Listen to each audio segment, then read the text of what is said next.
Olá, meu caro aluno, seja bem-vindo. Nós estamos aqui para estarmos falando a respeito de algumas alterações que ocorreram dentro da legislação social e trabalhista, levando a você, aluno do curso de Ciências Contábeis, como é importante você ter conhecimento dessas alterações que ocorreram no aspecto da legislação. Você ainda não, quando você teve essa disciplina, com certeza não tinha ainda ocorrido as alterações na legislação trabalhista por meio da reforma trabalhista. Então, com este objetivo, criamos esta aula para que você possa ter acesso e ter um pouco de conhecimento a respeito a estas alterações. Eu sou o professor Alcides, vou estar falando com você a respeito deste assunto então. Com isto, eu convido você para que nós possamos ir ao nosso primeiro slide, aonde já vamos estar fazendo a apresentação aqui da nossa teleaula.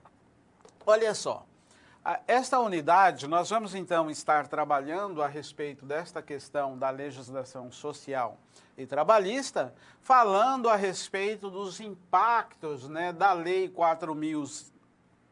13.467, que veio também conhecida como reforma da CLT, reforma trabalhista, que veio trazer aí algumas alterações dentro desta questão da legislação trabalhista. O resumo dela é contribuir para a formação profissional deste aluno, do curso de Ciências Contábeis, na resolução de problemas na prática do dia a dia da profissão. Evidentemente que isto trará aí para você alguns conhecimentos a mais relacionado a esta questão da legislação trabalhista. A nossa palavra-chave é legislação e reforma. A nossa teleaula, legislação social e trabalhista, é a nossa teleaula de número 6. Então, veja só que você que é futuro profissional da área contábil, evidentemente que você vai usar demais a legislação trabalhista. O contador, ele tem que conhecer todas as legislações e, evidentemente, entre esta legislação que envolve aí a parte da aplicabilidade no dia a dia de uma folha de pagamento, de um holerite, de um cálculo de guia de INSS, de FGTS. Então, tudo isto traz aí para você esta questão da aplicabilidade no dia a dia. Voltando lá no nosso slide, eu já vou começar com você fazendo a seguinte indagação.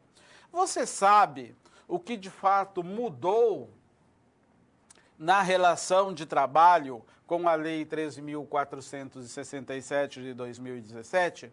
Esta lei, ela é a que trouxe então a reforma trabalhista aí para que seja analisada. O que de fato trouxe de alteração? A gente ouve tanto se falar, por exemplo, eu já ouvi falar que diz que esta legislação ia acabar com o 13º, iria terminar também com o FGTS, com alguns direitos do trabalhador. Então, são muitas falácias em torno da legislação, mas que, na verdade, por falta de conhecimento, não se entende o que de fato trouxe estas alterações. Então, fica aí esta reflexão para que você compreenda o que mudou. E o que mudou? Vamos ver, então, o que mudou e o que não mudou com esta lei? Olha só, as normas de saúde, segurança e higiene do trabalho. Isto não sofreu nenhum tipo de alteração. Não houve mudança no pagamento do FGTS também. A legislação não previu nenhum tipo de alteração no pagamento do FGTS. Também não teve mudança no 13º. O 13º ocorre do mesmo jeito, deve ser pago da mesma forma, até o dia 30 de novembro a primeira parcela e até 20 de dezembro a segunda parcela. É a mesma gratificação natalina, tá? Seguro-desemprego. Quem tem direito a seguro-desemprego, de acordo com a legislação previdenciária do seguro-desemprego, vai continuar tendo direito ao seguro-desemprego. Benefícios previdenciários, como salário-família, licença-maternidade, auxílio-doença, seja doença de trabalho ou doença corriqueira, né, do dia a dia, o profissional que se enquadra dentro da legislação, também vai ter este direito, não correu alteração nenhuma. Adicional por horas extras também não teve alteração alguma, continuou da mesma forma. Dias de aviso prévio proporcional ao tempo de serviço, levando em consideração o fato de que cada 12 meses de trabalho que o empregado trabalha, ele tem 3 dias a mais de aviso prévio. Então, não sofreu nenhum tipo de alteração essas situações aí na questão da legislação trabalhista. Então, para que nós possamos entender algumas coisas aí, está aí o que não alterou de acordo com a lei. O que está aí para livre negociação? Parcelamento das férias. Isto trouxe uma alteração na lei. O que é este parcelamento? Pode-se fragmentar as férias agora até em 3 vezes, sendo que um período não pode ser inferior a 14 dias, né? Pelo menos um tem que ser de 14 dias e os outros não pode ser inferior a 5 dias corrido. Mas é possível fazer este parcelamento. Parcelamento não, né? Fracionar o período de gozo de férias. Flexibilização da jornada, intervalos intra-jornada, também pode estar negociando. O empregado pode fazer só 30 minutos na hora do almoço e sair 30 minutos mais cedo. Participação nos lucros e resultado, planos de cargos e salário, banco de horas também pode ser feito. Remuneração por produtividade.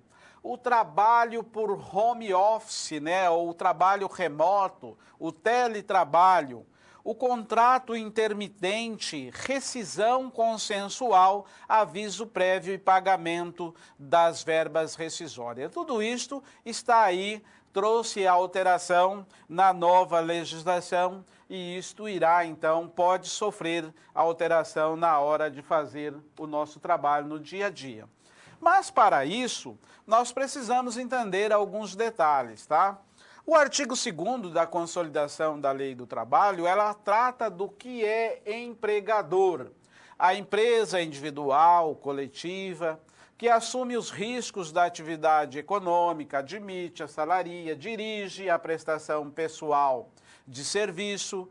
Ainda ela fala que equipara-se empregador para efeito exclusivo da relação de emprego os profissionais liberais, as instituições beneficências, de beneficências, entidades sem fins lucrativos, associações recreativas e outras instituições sem fins lucrativos admitem trabalhadores como empregado. Então, sempre que você pensar no aspecto do que é empregador, você pode ir lá no artigo 2º da Consolidação das Leis do Trabalho, que ela vai te explicar o que é empregador. Além disso, isto também não sofreu alteração na legislação.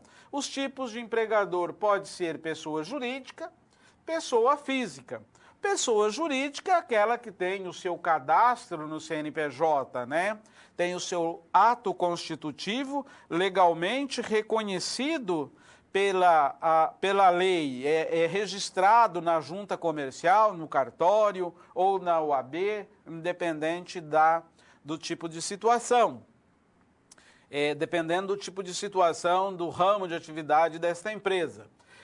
Pessoa física pode ser o profissional liberal, o profissional, o produtor rural, né, que tem o SEI, e também a pessoa física, que no caso seria o empregador doméstico, também é empregador. Além disso, esse SEI aqui, existe uma proposta para que o SEI seja exterminado, tá? Não vai mais existir. Vai existir o CAECPF, que é o chamado registro que vai vir aí com o e-social para a pessoa física, tá? Então, olha só, são alterações que irão estar ocorrendo aí. O e-social você também já deve ter ouvido falar aí como é que ele está funcionando, certo? Então, são alterações que a legislação trouxe e que vai impactar no dia a dia da nossa profissão como profissional da área contábil.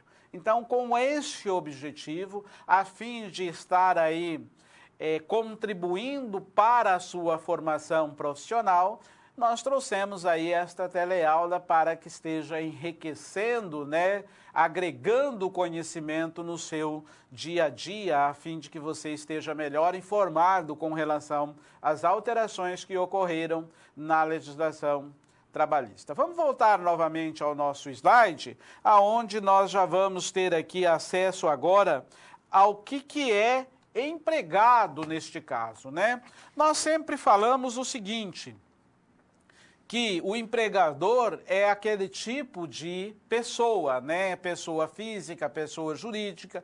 Já empregado, a legislação trata no artigo 3º da CLT, a Consolidação dos Trabalhos, que ela fala que toda pessoa física que presta serviço de natureza não eventual, ou seja, contínuo, a empregador nas dependências destes e recebe salário, ele é considerado empregado, não pode ser menor de 16 anos, salvo na condição de menor aprendiz. Sempre tem que ser pessoa física, tem que haver habitualidade, tem que haver subordinação, pessoalidade e onerosidade. Isto tudo aqui significa o seguinte: uma pessoa jurídica que trabalha para outra pessoa jurídica não pode ser considerado empregado, tem que ser pessoa física. A habitualidade tem que ter uma continuidade na prestação de trabalho. Subordinação tem que receber ordens do seu empregador. E pessoalidade é a própria pessoa, não pode terceirizar esta função. E onerosidade significa que custe alguma coisa para quem está oferecendo o serviço, né? Tem que ter este valor aí. Então, isto aí é o que ocorre na condição de ser empregado, né? Havendo este tipo de entendimento, estes elementos, aí você, então, vai fazer o registro deste empregado. Tem vínculo? Teve aqueles elementos ali? Então, o registro. O que é o registro? O registro é a anotação na CTPS, no livro de registro ou ficha de registro. Pode ser papel ou pode ser eletrônico, de acordo com a portaria 41 do Ministério do Trabalho. O artigo 41, parágrafo único, diz o seguinte: além da qualificação civil ou profissional, cada trabalhador deverão ter anotado na sua CTPS todos os seus dados, né, relativo à sua admissão no emprego, duração e efetividade do trabalho, acidentes e demais circunstâncias que interessam o trabalhador. Então, todos os eventos que ocorrem na vida do trabalhador com relação ao aspecto da atividade laboral vai ser anotado na CTPS. Hoje, o que trouxe de alteração na legislação? Até então, a legislação trabalhista dizia o seguinte, que por falta de registro, de anotação na CTPS ou de anotação no livro, a multa era de um salário mínimo. Isso antes. Agora, a multa passou a ser de R$3.000. Empregado sem registro dentro da empresa é R$3.000 a multa. E se ela for microempresa, empresa enquadrada no Simples Nacional, pagará R$800 por empregado. Se houver reincidência, R$3.000. Mas tem um detalhe aqui, ó. Esse registro fala pela falta do registro, mas pela falta da anotação na CTPS, mais R$600. Então, se o empregador não for simples, a multa é de R$3.600 por manter empregados sem registro após a reforma trabalhista, tá? E se for simples, então será de R$ 1.400, né?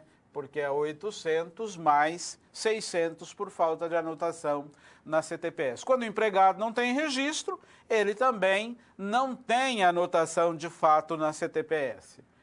Aqui nós temos mais uma indagação para você. Olha, você sabe o que é contrato de trabalho intermitente e o que é teletrabalho? Então são as duas condições aí que veio pela legislação trabalhista nesta reforma trazer alterações.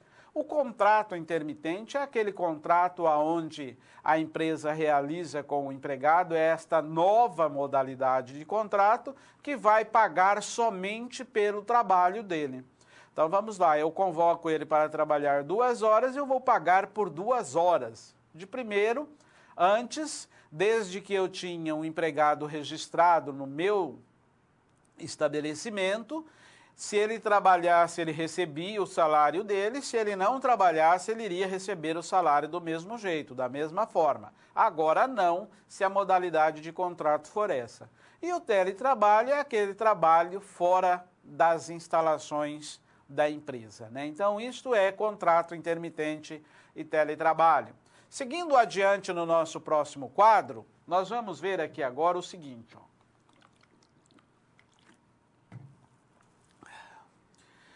A CLT estabelece no artigo 442, 445, 443, parágrafo 1º, o contrato determinado. O contrato determinado, ele é aquele contrato que... E ela traz também todos os demais tipos de contrato, né? Mas o contrato determinado é aquele que tem prazo para iniciar e prazo para terminar. Ele ocorre da seguinte forma: se o serviço for de natureza temporária, se a atividade for de natureza temporária, ou então o contrato de experiência, que é a modalidade mais usada de contrato por prazo determinado. O que é serviço de natureza temporária? Aquele serviço que tem um tempo para iniciar e para terminar. A atividade, mesma coisa, que tem um tempo para iniciar e terminar, então pode-se fazer o contrato por prazo determinado, neste caso, então. Nesta modalidade de contrato, você pode estar aí elaborando, né, fazendo, realizando esta contratação dentro deste período. Serviço de natureza temporária.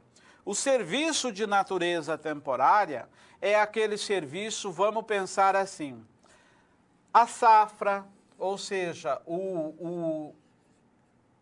a agroindústria que contrata para a colheita, que sabe que a colheita vai ser, por exemplo, do mês de março ao mês de abril,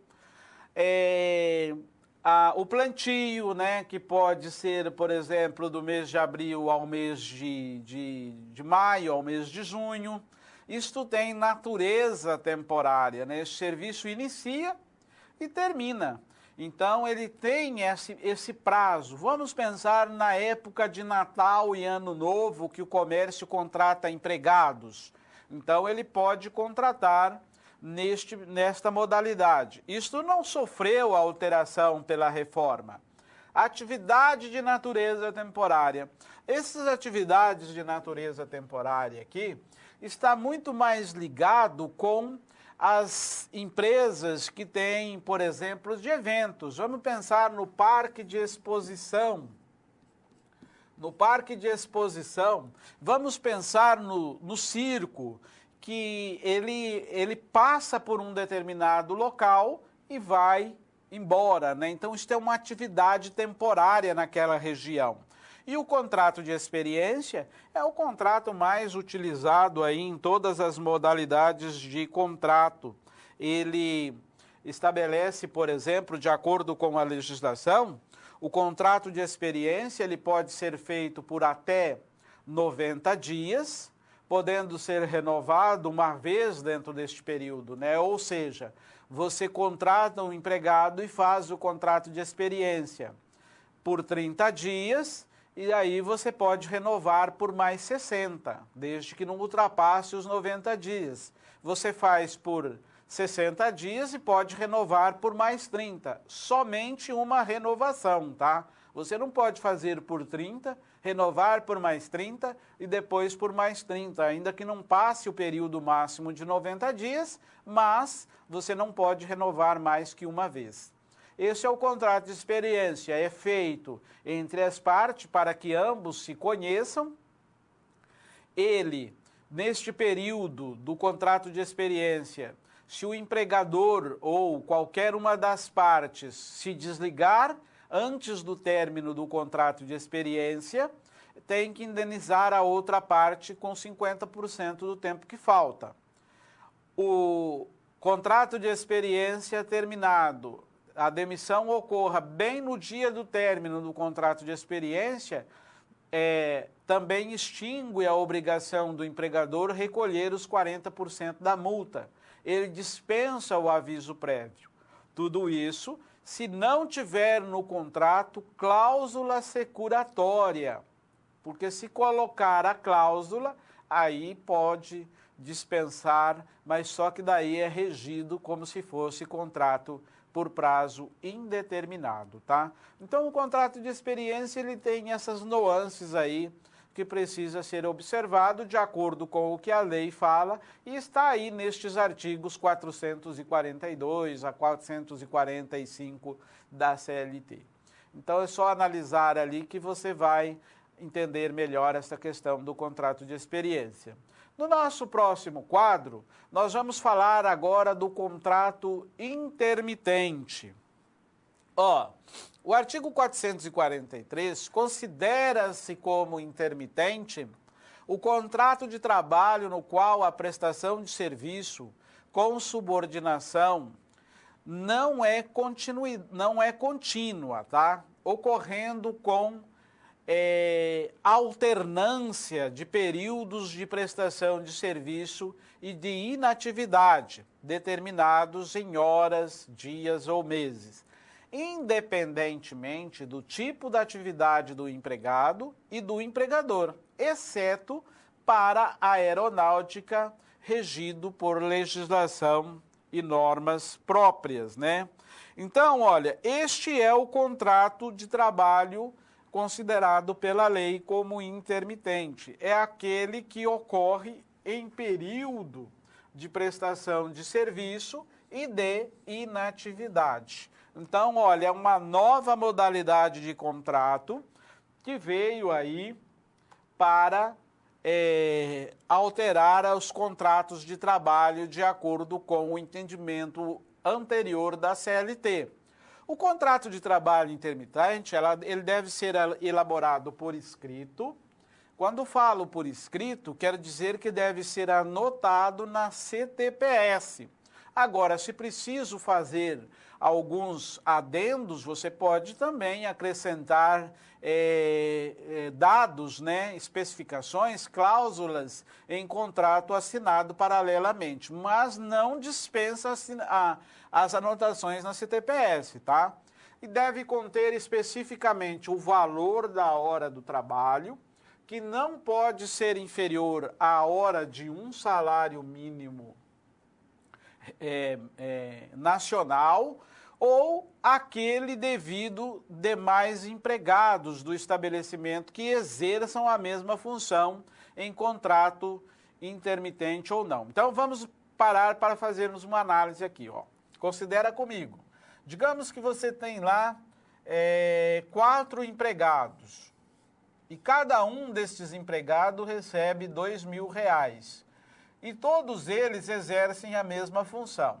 Aí você vai fazer um contrato intermitente com outro funcionário que não é esses aqui que estão registrados. E aí você fala assim, olha, eu vou fazer esse contrato com você com R$1.000. Não pode, tá? Descaracteriza. Porque se ele vai fazer a mesma função, ele tem que ganhar o mesmo valor aqui destes outros. Porém, como contrato intermitente. Se ele vai trabalhar 3 dias, você vai dividir os 2.000 por 30 e multiplicar por 3. Além disso, você deve acrescer as férias e o 13º e recolher a Previdência Social e o FGTS também deste valor que você está pagando. Lembrando, tudo isso tem que estar anotado na CTPS. Para que você possa convocar este empregado para trabalhar a você pelo contrato intermitente, 3 dias corrido antes do serviço. Então, você precisa do empregado para sexta-feira. Você tem que convocar na quinta, na quarta, na terça-feira, tá? Quinta, quarta, terça. Terça-feira você tem que convocar ele para ele vir trabalhar a você na sexta-feira. O empregado terá prazo de 1 dia para te responder se ele pode vir ou não.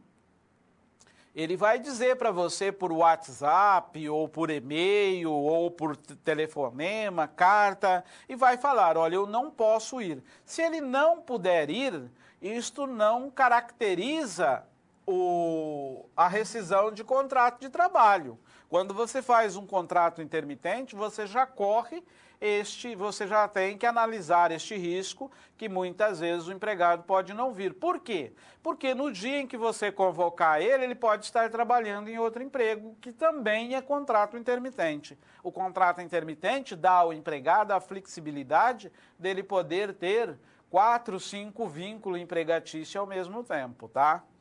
O artigo 3º diz que o seguinte, a recusa da oferta não descaracteriza a subordinação para fins do contrato, tá? Então, se ele falar que não pode ir, isso não vai gerar insubordinação para ele, neste caso aí. Você não vai poder também demiti-lo aí por causa disso, certo? Então, esta é uma análise do contrato intermitente.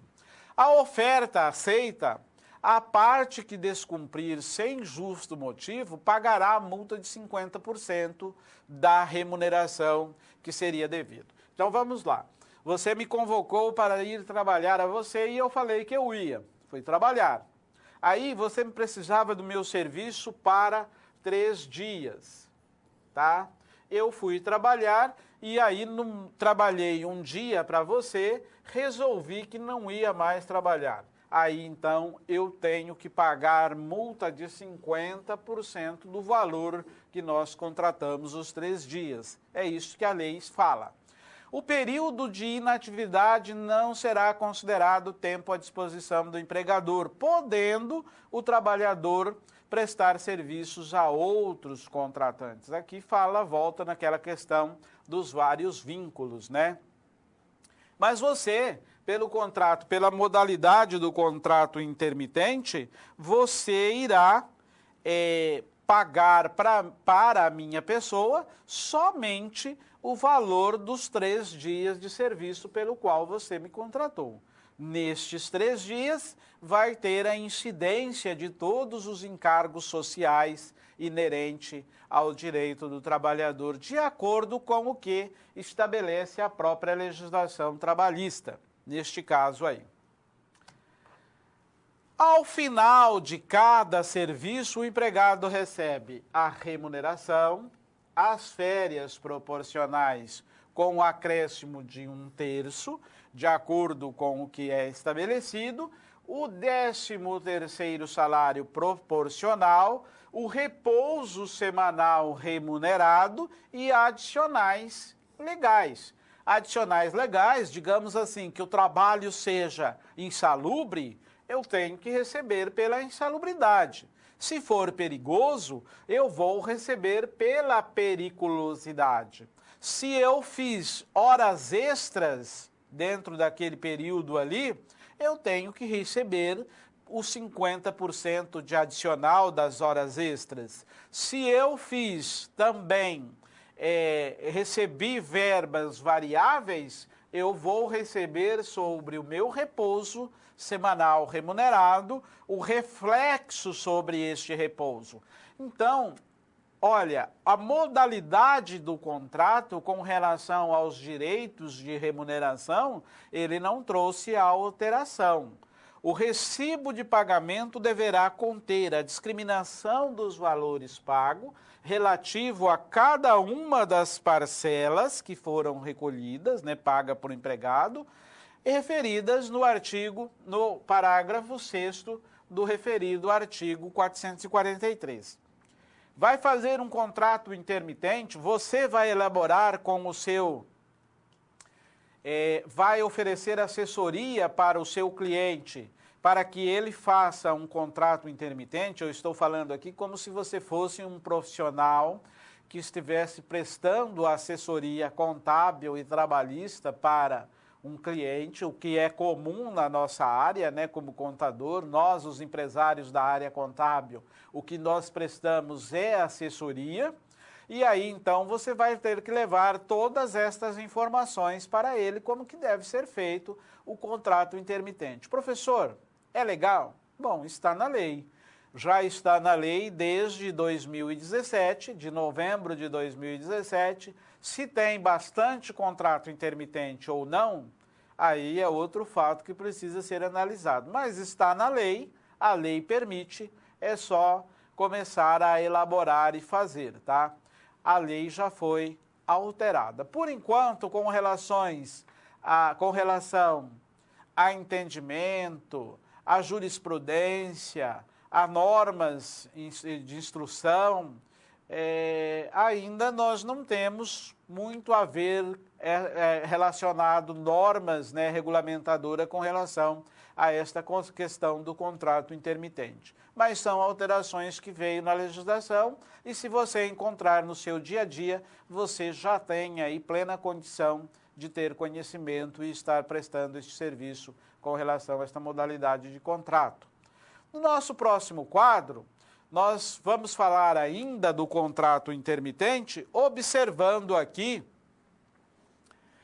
a questão dos encargos sociais. O empregador efetuará o recolhimento da contribuição previdenciária e o depósito do Fundo de Garantia por Tempo de Serviço, o FGTS, e outros encargos, se houver, na forma da lei mensalmente, e fornecerá comprovante ao empregado. Então, o empregado não terá prejuízo, né, na questão do contrato intermitente com relação ao seu encargo social. O empregado ele poderá ter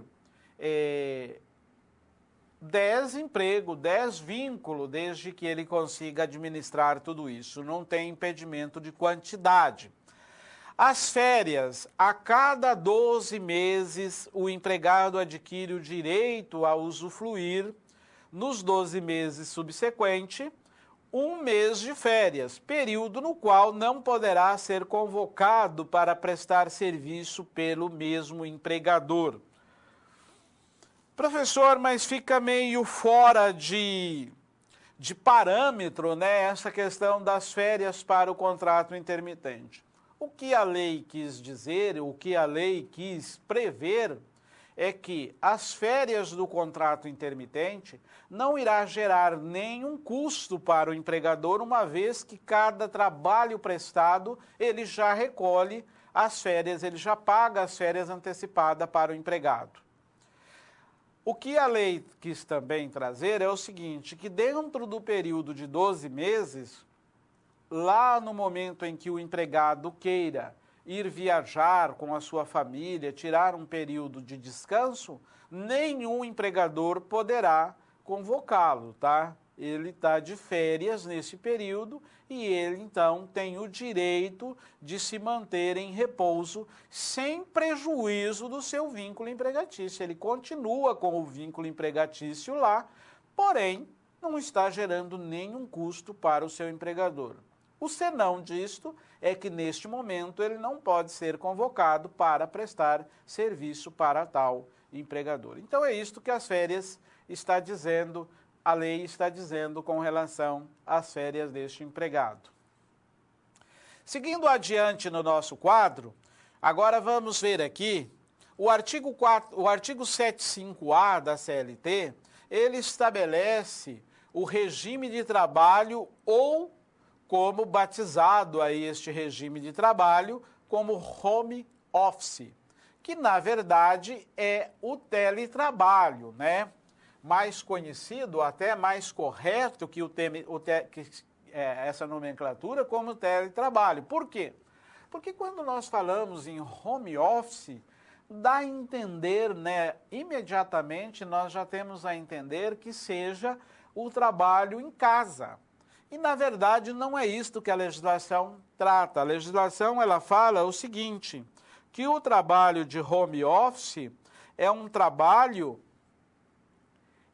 fora das instalações da empresa, que o trabalho de teletrabalho é fora, não precisa ser especificamente na minha casa, é só fora do estabelecimento. Então, o artigo 75A, ele fala a prestação de serviço pelo empregado em regime de teletrabalho, observará o disposto neste capítulo. Agora vem o B, ó. Trabalho predominantemente fora das dependências da empresa. Professor, tem vínculo empregatício? O vínculo empregatício é normal.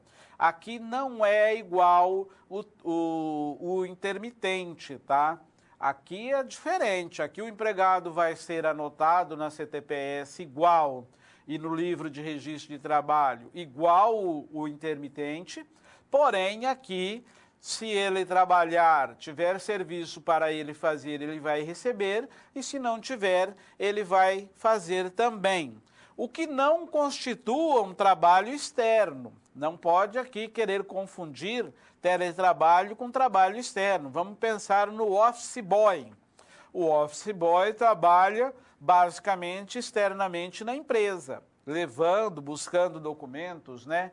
Mas isso não é constituído teletrabalho. O comparecimento do empregado nas dependências da empresa também não descaracteriza este teletrabalho. Então vamos lá pensar o seguinte, eu contrato o meu empregado como teletrabalho, tá? E aí,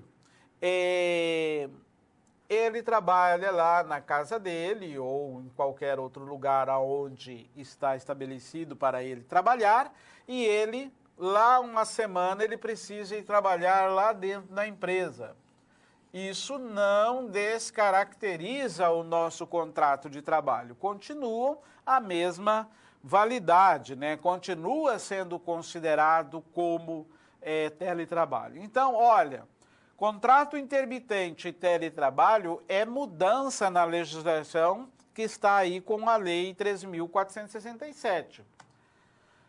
O artigo 75C, ele fala o seguinte, deve ser anotado no contrato as atividades que serão realizadas pelo empregado. O 75C, no parágrafo 1º, a modalidade pode ser alterada. Estabelece que tem um prazo de 15 dias de transição, né, pelo menos, para que altere esta modalidade. Então, eu tenho lá um empregado teletrabalho e aí eu quero pôr ele para trabalhar dentro da empresa. O que eu tenho que fazer? Comunicá-lo com 15 dias e fazer estas alterações. Equipamento, infraestrutura, manutenção deve constar no contrato. Estes gastos não podem ser considerados remuneração do empregado. O que isto quer dizer? Isto quer dizer o seguinte, observa só. Isto quer dizer que você faz um contrato de teletrabalho com um empregado seu, ou como empregado. Você vai prestar serviço. Na nossa área, por exemplo, de contabilidade, isto é possível, é plenamente possível um teletrabalho, porque nós podemos trabalhar por conexão remota, tá? Então, lá dentro, você levanta de manhã às 8 horas e você tem que pensar que o teletrabalho, embora te dê alguma flexibilidade, mas você tem que fazer o serviço, tá? Não é na hora em que você quer, e sim na hora em que está combinado para fazer. Então, você levanta lá 8 horas da manhã, acessa o teu por conexão remota o servidor do teu empregador e você vai fazer, por exemplo, a folha de pagamento dele.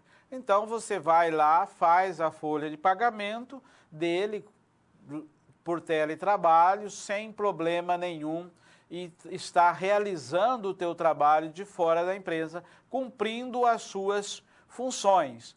Aí, para que você possa ter acesso remoto ao o servidor do seu empregador, você precisa ter um computador.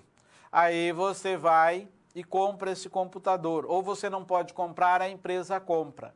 De forma alguma, isto pode ser considerado o seu salário, tá? Pode ser combinado de você pagar parceladamente, se vocês assim determinarem. O papel que você utiliza, que você imprime, é despesa, você também pode considerar com o seu patrão no contrato de trabalho, para quem vai pagar este papel, uma parte da energia elétrica, uma parte da água, da conta de água, ou telefone. Então, tudo isso tem que ser combinado por escrito. Vai anotar na CTPS isto? Não, mas você pode fazer um contrato paralelo, tal como o contrato de experiência é feito. Então, o contrato de trabalho determina tudo isto e como deve ser realizado este teletrabalho. O que não pode é entender que as despesas seja considerado salário do empregado de forma alguma, tá? Então, o teletrabalho tem estas nuances que precisa ser analisado. Então, são alterações que vieram com a legislação trabalhista e que possibilitam uma melhor forma de trabalhar junto aí daqui para frente, né? Já está valendo aí. Vamos ver como vai ficar os entendimentos com relação a esta situação. Seguindo adiante no nosso quadro aqui, o artigo 75E fala que o empregador deve instruir o empregado sobre a forma de serviço e o empregado assina termo de responsabilidade sobre a execução. O que isto diz? Diz que, além de ter a anotação na CTPS, você vai assinar termo de responsabilidade. O que hoje já existe, né? Por exemplo, vamos pensar que você é uma empresa de transporte, uma grande empresa de transporte. Sendo você uma grande empresa de transporte e você contrata o seu motorista, e aí você tem uma velocidade limitada para os seus veículos de 110 km por hora, para que ele não sofra nenhuma multa. Mas o seu motorista, ele tem o pé bastante pesado e ele passa 110 km por hora e ele sofre uma multa. De quem é a multa? Da empresa ou do motorista? Se você tiver termos de responsabilidade assinado sobre danos, multas, estragar o veículo por imperícia, coisa deste sentido, cabe então ao motorista pagar esta multa. A legislação hoje já entende que se você é habilitado para a execução da função, você não pode ser considerado como uma pessoa inocente na transgressão da legislação. Mas tudo isso tem que ser por escrito. Você tem câmera na sua empresa? Informe o seu funcionário. Então, a legislação trabalhista, ela permite. Você tem hoje muita questão relacionada a direitos, né, com quanto empregador, porque tem aquele mito de dizendo, olha, a legislação trabalhista é extremamente protetora. Ela tem, sim, a proteger a parte mais fraca, que é o empregado. Porém, não diz respeito ao fato de que o empregado também não tem responsabilidade pelas funções que ele está executando. Então, é importante que você observe esse artigo 75E aqui, da Lei 13.467, que foi recepcionado pela CLT, não só para a questão do contrato de trabalho como tele, mas também para outros tipos de contrato de trabalho, ainda que seja pela modalidade anterior, né, como contrato de trabalho normal. Então, são partes aí que precisa ser considerado. Voltando novamente ao nosso quadro, nós vamos ver agora o seguinte.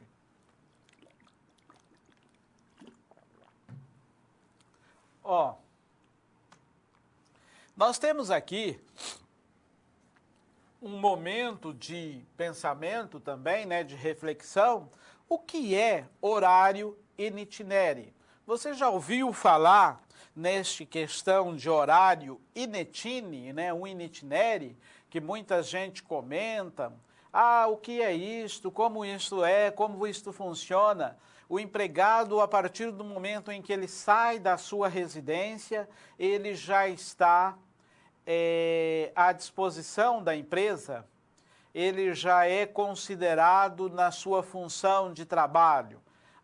Antes da reforma trabalhista, a lei trazia que, quando a empresa fornecia transporte, o empregado saía lá da sua residência, ele já estava ganhando para isso, seria o considerado o salário in itinere, né?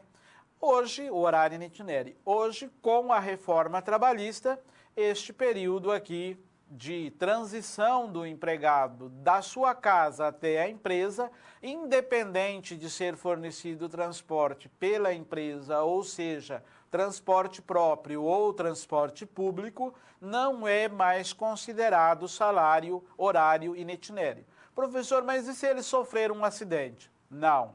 Para a legislação previdenciária é diferente. Legislação trabalhista, uma tratativa. Legislação previdenciária, outra tratativa.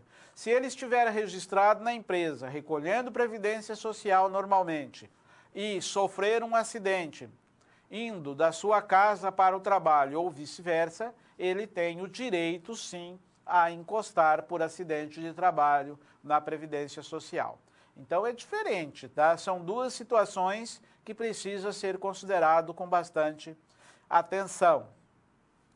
Vamos voltar então ao nosso slide, aonde daremos continuidade agora, já falando aí da jornada de trabalho, né? Olha só, a jornada de trabalho, neste caso aqui, ela é estabelecida das 8 horas, 18 horas, das 2 às 14, com 2 horas de almoço, né, intervalo. Isto é a lei, de acordo com o que a lei fala. Professor, mas isso alterou? Não. Existem acordos que podem ser feitos aqui, mas a lei continua estabelecendo da mesma forma, que para o empregado com 2 horas de almoço, 8 horas por dia, 220 horas por mês.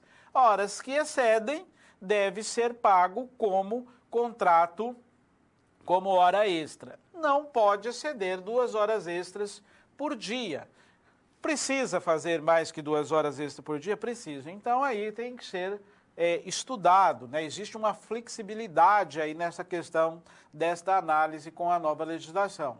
7 horas e 20 diária com 1 hora de almoço, é aquele trabalhador que trabalha por escala, ou seja, ele trabalha sábado e domingo e folga na segunda. Lembrando que sempre quando ocorre essa situação, o empregado ele tem direito a 1 domingo por mês, pelo menos, né, para ter descanso com a sua família.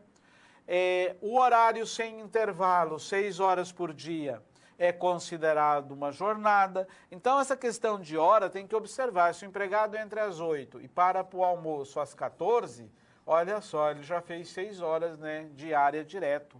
Aqui já deu uma jornada. Por isso, a gente aconselha que nunca se passe de 4 horas sem intervalo. É isso que precisa ser analisado na questão da jornada de trabalho. O que alterou, professor, com a nova lei com relação à jornada de trabalho do empregado? O artigo 58 da CLT, ela diz o seguinte: a duração normal do trabalho para os empregados em qualquer atividade privada não pode exceder 8 horas diária, desde que não seja fixado expressamente outro limite. Olha só, então trouxe flexibilidade aí, né? Você tem flexibilidade para negociar essa questão da jornada de trabalho. O artigo 59A, ele fala que fica instituído o 12 por 36, ou seja, o teu empregado trabalha 12 horas, começa hoje às 8 horas da manhã e vai hoje até as 8 horas da noite, respeitando os períodos de intervalo, tá?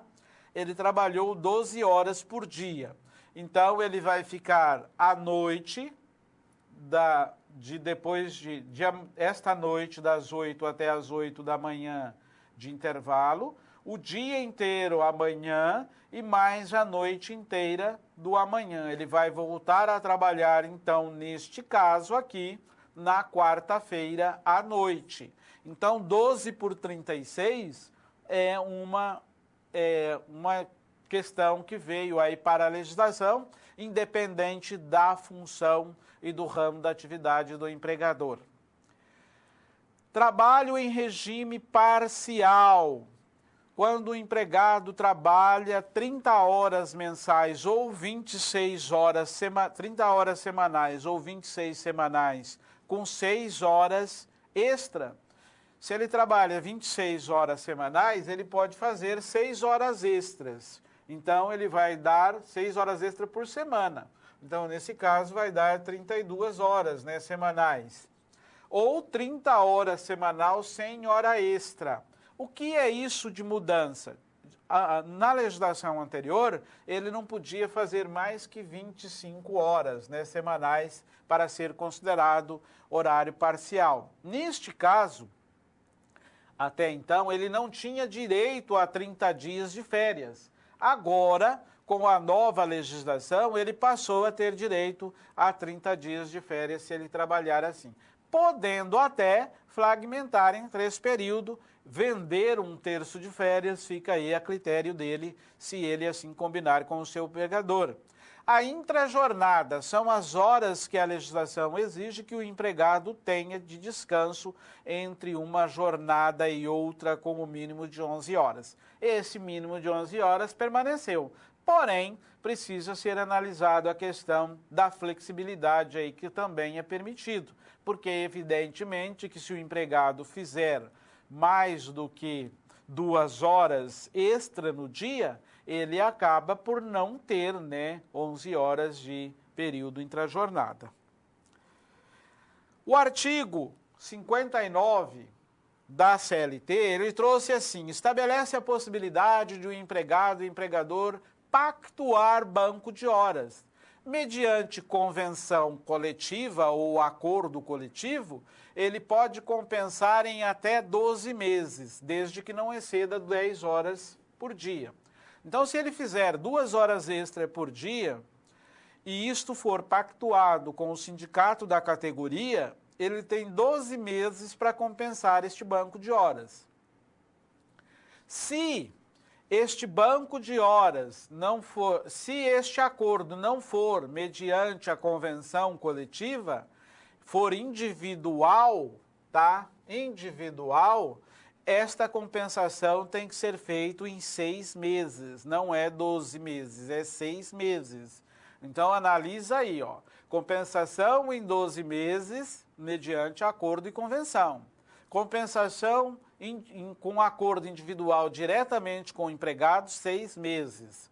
O parágrafo 6º diz o seguinte: é lícito o regime de compensação de jornada estabelecido por acordo individual, tácito ou escrito, para a compensação no mesmo mês. Olha como é legal isso aqui, né? Se você compensar no mesmo mês, você pode fazer ali até tácito, até por escrito ou não.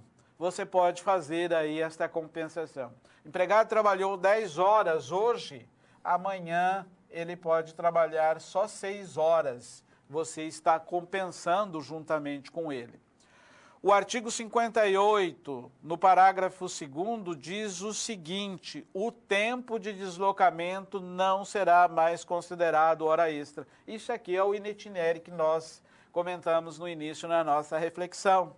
Então, legal, né? Não será mais considerado como hora extra, desde que, observa, para a legislação do trabalho, tá?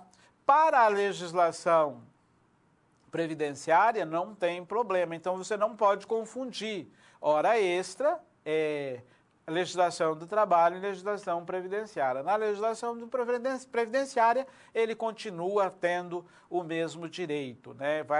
Caso sofra algum acidente neste período, aonde ele está se deslocando da sua residência para o seu trabalho, ou vice-versa, se ele estiver contribuindo para a Previdência Social, ele terá direito, então, aí a encostar na Previdência. O encosto na Previdência continua da mesma forma, 15 dias é do empregador, os outros, a partir de então, passa a ser da Previdência Social. Se o empregado ficar mais que 180 dias encostado na Previdência Social, ele perde direito às férias proporcionais, só tem direito às férias vencidas se ele tivesse. Então, isto não sofreu alteração com a legislação trabalhista neste momento agora. No próximo slide, nós vamos encontrar agora aqui o seguinte dados, ainda sobre a jornada de trabalho, não será computado como tempo de trabalho.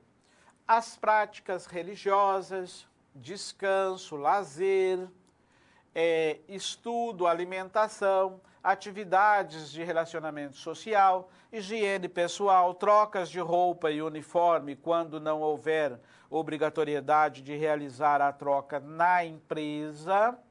Olha aqui, isto tudo aqui, até a reforma trabalhista, vamos lá pensar, você estava registrado na empresa e na hora do almoço você trazia a sua refeição, esquentava a sua refeição e almoçava dentro da empresa, e aí você aproveitava aquele período que você tinha lá, você usava para aproveitar para você estar estudando dentro das instalações da empresa, você poderia depois até entrar na justiça e dizer que isso era considerado hora extra. A legislação entendia até que seria, porque você estava nas instalações da empresa, à disposição da empresa. Hoje, não é mais. Hoje, pela lei, o horário de intervalo, você bateu o ponto, você não está mais à disposição da empresa. Então, tem que ser analisado aí este aspecto desta forma. Bateu o ponto, é importante o livro ponto, ou o cartão ponto, ou o relógio ponto dentro da empresa, para que não possa ser confundido, né, estes horários como o horário à disposição da empresa. Bateu, assinou, mecanicamente já não está mais à disposição da empresa. Você pode... Troca de uniforme é considerado horário normal? É, desde que seja exigido pela empresa que troque o uniforme, né? Mas se não for, não é considerado horário mais à disposição da empresa. Então, são mudanças que veio com a Lei 3.467. Voltando novamente ao nosso slide,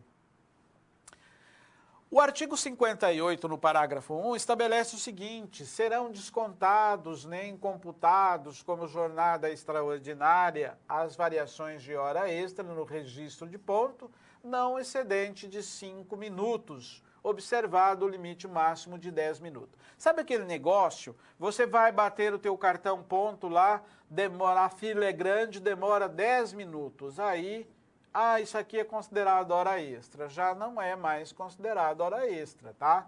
Então, a legislação ela já estabelece isso.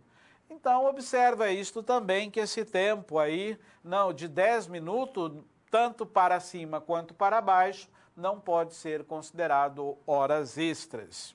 Aqui mais uma pequena reflexão para você. O que é aviso prévio de férias? Quantos dias antes de entrar de férias o empregado deve ser avisado? Então, você ouve falar tanto, né, em aviso prévio de férias. Olha, o aviso prévio de férias, o recibo... Até então, muitos sistemas traziam junto o recibo de férias com o aviso prévio de férias. A lei estabelece que o aviso prévio de férias deve ser concedido para o empregado 30 dias antes do período dele iniciar as suas férias.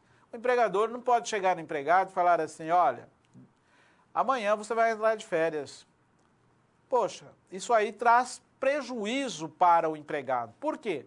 Porque ele não se preparou, ele não se organizou para entrar de férias. Concordam comigo? Agora, se eu aviso ele, olha, hoje é dia, vamos dizer aí que hoje é dia, deixa eu ver aqui que data que é hoje. Hoje é dia,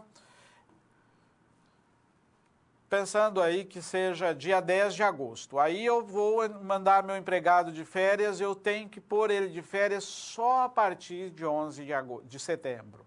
Eu não posso avisar ele na mesma data, tá? Eu tenho que avisar ele com 30 dias de antecedência. Ele vai entrar de férias no dia 10 de setembro, eu tenho que pagar ele até o dia 8 de setembro, 2 dias de antecedência. Então, isto é aviso prévio de férias, tá? O aviso prévio de férias existe para isso. Não pode considerar o aviso prévio de férias como recibo de pagamento de férias, tá? Então, seguindo adiante no nosso próximo quadro, nós temos aqui o seguinte.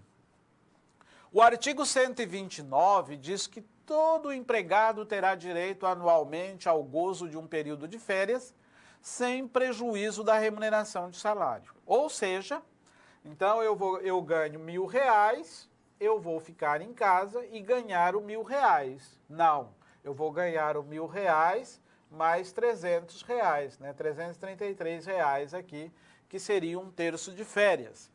O artigo 130 diz que após cada período de 12 meses de vigência de contrato de trabalho, o empregado terá direito às férias na seguinte proporção. Se ele não faltou, né, com falta injustificada, ele tem até 5 faltas, ele tem direito a 30 dias. De 6 a 14, 24 dias. De 15 a 23, 18 dias. E de 24 a 32, falta 12 dias. Falta injustificada. O que justifica a falta?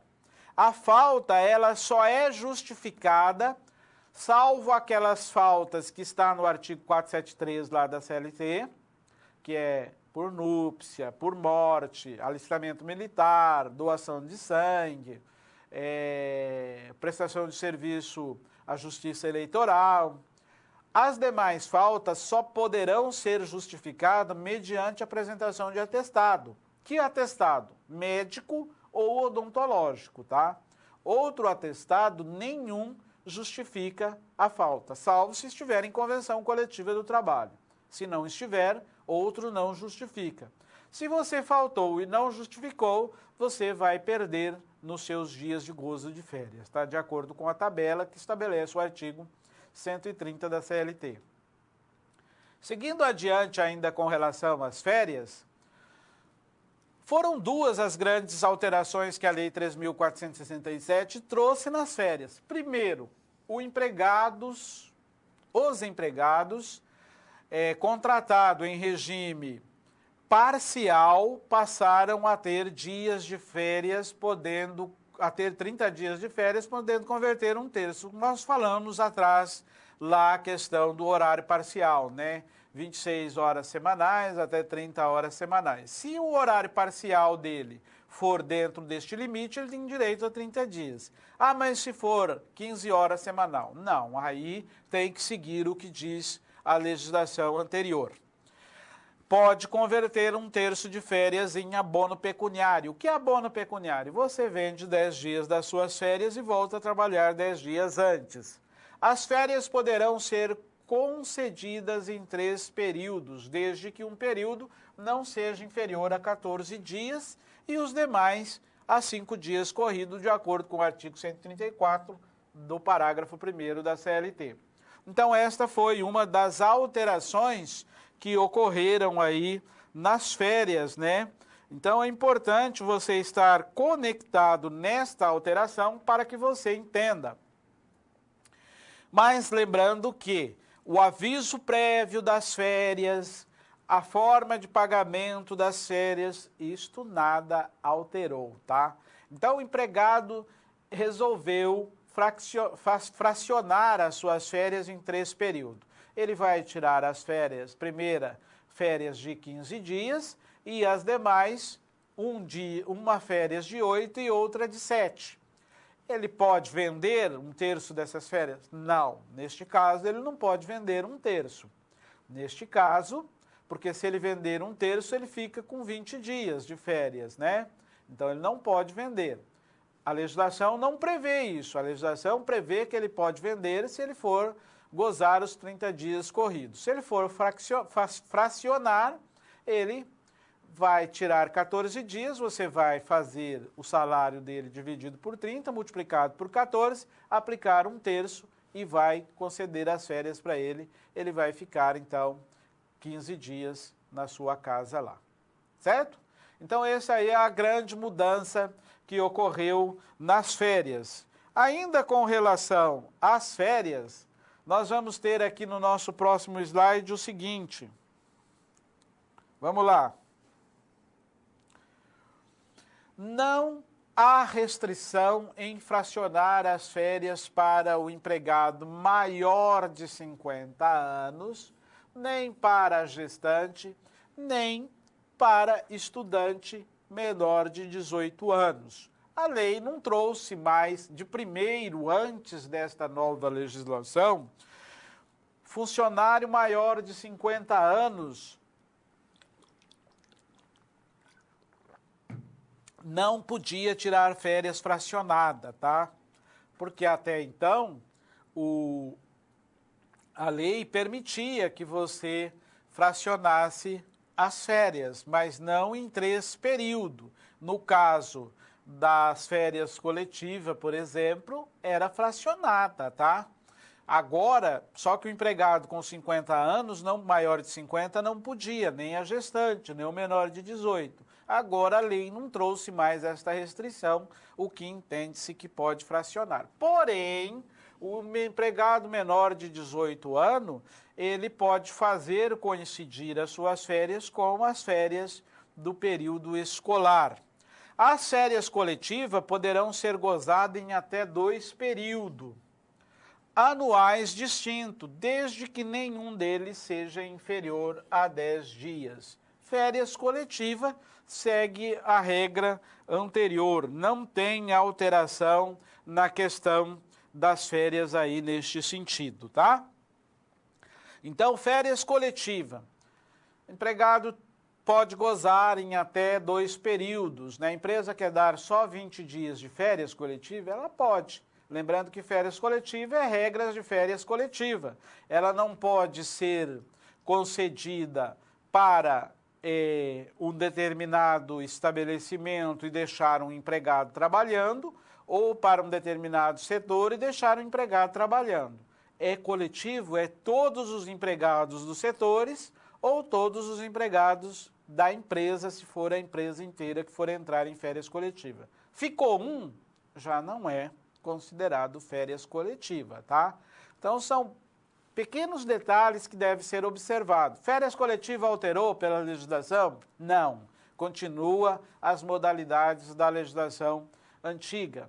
Então, a legislação, a reforma trabalhista sofreu alterações, mas existem situações que precisam ser analisadas sob o microscópio, sob a visão da legislação, conforme ela já vinha sendo aplicada, tá? No próximo quadro agora, nós vamos entrar aqui no processo da rescisão de contrato de trabalho também. A rescisão de contrato de trabalho, ela sofreu alteração? Sofreu algumas alterações. E aqui nós temos o primeiro aspecto da rescisão de contrato de trabalho que precisa ser analisado, é exclusivamente, deixando um pouco aqui no nosso slide, mas voltando aqui, é a questão do aviso prévio. Por quê? Porque conforme o tipo do aviso prévio vai determinar o tipo da rescisão de contrato de trabalho. Se quem está demitindo é o empregador, é uma rescisão de contrato de trabalho sem justa causa por parte do empregador. Uma rescisão de contrato sem justa causa por parte do empregado é outro tipo de análise do aviso prévio. E nós precisamos, então, entender, vai cumprir o aviso prévio? Cumprir, que eu digo, vai trabalhar os 30 dias, não vai trabalhar os 30 dias. Lembrando que, de acordo com os costumes que vêm sendo aplicados, quando o empregador demite o empregado e ele tem mais de 1 ano de empresa, ele tem mais de 30 dias de aviso. Logo, ele trabalha 30 dias, mas ele tem direito em receber, vamos supor que ele tenha 33 dias de aviso, ele tem direito de receber por 33. Então, 3 dias tem que ser indenizado. Então, estes são aí detalhes do aviso prévio para o empregado. Vamos voltar ao nosso slide e fazermos a análise. Aviso prévio trabalhado e aviso prévio descontado. Se é trabalhado, 30 dias de trabalho. Se é descontado, 30 dias de trabalho. Empregado tem 33 dias de aviso. Ele vai trabalhar 30, mas vai receber 33. Descontado, vai descontar 30 e os 3 dias a empresa vai pagar. Porque o empregado não tem que pagar proporcionalidade de aviso para a empresa. Demissão sem justa causa, pedido de demissão, aqui é pedido de demissão e aqui é pelo empregador. Mesma alteração aqui, mesmo fato. A quitação das verbas rescisórias deverá ser feita pelo empregador em 10 dias após o término do contrato de trabalho. Aqui veio uma alteração na lei com relação ao prazo de pagamento do contrato de trabalho. Fala que é 10 dias após o término do contrato de trabalho. Isto gerou um grande desconforto na questão da legislação. Por quê? Porque até a reforma trabalhista, quando o aviso prévio era trabalhado, independente de ser pedido demissão ou ser demitido pelo empregador, eu tinha que pagar o empregado no dia seguinte ao término do aviso. Se fosse um dia não útil, eu tinha que pagar no dia útil, certo? Anterior. Esta era a forma que eu tinha para pagar o empregado, as verbas rescisórias. Se o aviso não fosse trabalhado, eu tinha 10 dias após a cientificação do empregado para pagar as verbas rescisórias. Então, o empregado não trabalhou, tinha 10 dias. Agora a lei fala em 10 dias após o término do contrato. E isso é um problema. Por quê? Porque se o empregado tem aviso prévio indenizado, quando que vai terminar o contrato dele? Quando terminar os dias de aviso. Isso, pelo menos, é o que eu entendo. Então, existe uma série de discussão a esse respeito, tá? Mas, meu conselho na prática, que continue observando o que a legislação anterior falava na questão do pagamento das verbas rescisórias, tá? Trouxe aí só para que você entenda aí essa questão. Seguindo para o próximo slide, a outra alteração que a legislação trabalhista trouxe é a chamada rescisão de contrato consensual. O contrato de trabalho ele poderá ser extinto de comum acordo, com o pagamento de metade do aviso prévio e metade da multa de 40% sobre o FGTS.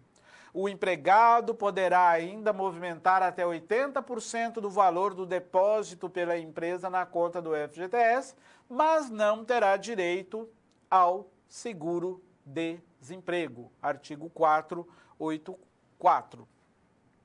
A reforma trabalhista revogou o primeiro artigo, o parágrafo 1º e 3º do artigo 477. Da CLT, que obrigava o empregado com mais de 12 meses de empresa, a homologar a rescisão de contrato de trabalho no sindicato da categoria. Isso foi dispensado pela legislação. Agora, de acordo com a lei, as rescisões de contratos, salvo se estiverem em acordo coletivo ou em convenção, elas não precisam mais ser homologadas no sindicato da categoria, tá? Até então, se não fosse homologada, a Caixa Econômica não pagava o FGTS. Agora, não precisa mais ser homologado e a Caixa Econômica recolhe, paga o FGTS. A outra alteração que ocorreu aqui é esta questão da rescisão consensual. Qual o objetivo desta rescisão consensual? É certamente trazer aí a legalidade para que aquelas rescisões, o chamado acordo que tinha antigamente, não exista mais. Agora, a empresa, você pode fazer este acordo consensualmente, ou seja, o empregado trabalha 30 dias, mas ele recebe só por 15. O aviso prévio é pago pela metade, é o que está aqui na legislação, tá? A empresa que até então teria que recolher sobre o saldo do FGTS depositado 50% do valor que estivesse lá, então vamos pensar assim, o empregador mandou o empregado embora, levanta o extrato do FGTS do empregado e ele tem 10 mil reais de FGTS, o empregador tem que recolher uma multa de 50% do valor, 5 mil reais. O empregado ia lá, sacava 40%, 4 mil reais. R$ 1.000 ficava lá para um fundo social, para o governo, na Caixa Econômica Federal. Hoje, com essa rescisão consensual, o que acontece? O empregado tem lá 10 mil reais de FGTS, a empresa vai e recolhe somente 50% do valor dos 40%. Ou seja, era 4 mil os 40%, ela vai recolher só 2 mil reais. E o empregado vai sacar o FGTS dele, mas não vai sacar os 100%. Ele vai sacar só 80% do que está lá. Ou seja, 8 mil reais. Então, é 8 mil reais mais os 2 mil que a empresa recolheu, que vai acabar sacando os 10 mil reais do FGTS que está lá depositado para o empregado. Então, isto é o que diz a lei, agora é a chamada rescisão consensual. Então, vamos lá para o nosso próximo slide, para estarmos fazendo aqui as nossas considerações finais. Você sabia que a lei extinguiu a contribuição sindical, desconto no primeiro dia de março de todos os anos, ou seja, aqui não é primeiro, né? Na verdade, seria um dia de serviço, né? Então, a Lei 13.467, ela trouxe aí esta alteração também de acordo com a legislação. O que ela fala? Ela fala o seguinte, ela fala que, de acordo com o que diz a lei, você está desobrigado a recolher a contribuição sindical. Aquele dia de serviço que era descontado no mês de março de você, então não pode mais ser descontado. Salvo, é claro, se você autorizar a empresa a fazer este desconto. Autorizando, ele vai continuar fazendo. No próximo slide, aqui, eu falei que era a consideração final, mas lá era esta reflexão, né, sobre a questão do dia de serviço da contribuição sindical. Agora sim, as nossas considerações finais. A presente aula visou a levar você algumas das principais alterações ocorridas na reforma trabalhista por meio da Lei 13.467 de 2017, com o intuito de prepará-lo para o desafio do dia a dia da profissão contábil. Então você veja, claro que nós não extinguimos aqui de forma alguma, não conseguimos, né, exaurir todo este assunto das alterações que ocorreram na reforma trabalhista, mas trouxemos a você as principais alterações ocorridas, que vai mais impactar no dia a dia da profissão contábil. Então, se você estiver aí, vai praticar algum concurso de seleção, até mesmo o exame de suficiência, né? Ou qualquer outro tipo de prática com relação às alterações que ocorreram na legislação trabalhista, você já entendeu que houve algumas alterações que irão impactar muito mais no nosso dia a dia da profissão contábil. Por que eu digo isto? Porque, de fato, o contador é aquele profissional que tem como função elaborar folha de pagamento, registrar na maior parte das empresas do nosso país. Feito isso, então, eu quero deixar a você um grande abraço, desejar a você um bom estudo e dizer que nós podemos estar juntos em uma outra oportunidade, tratando deste mesmo assunto, se necessário for, se Deus assim permitir, em um outro momento. Um grande abraço e até a próxima, se Deus quiser.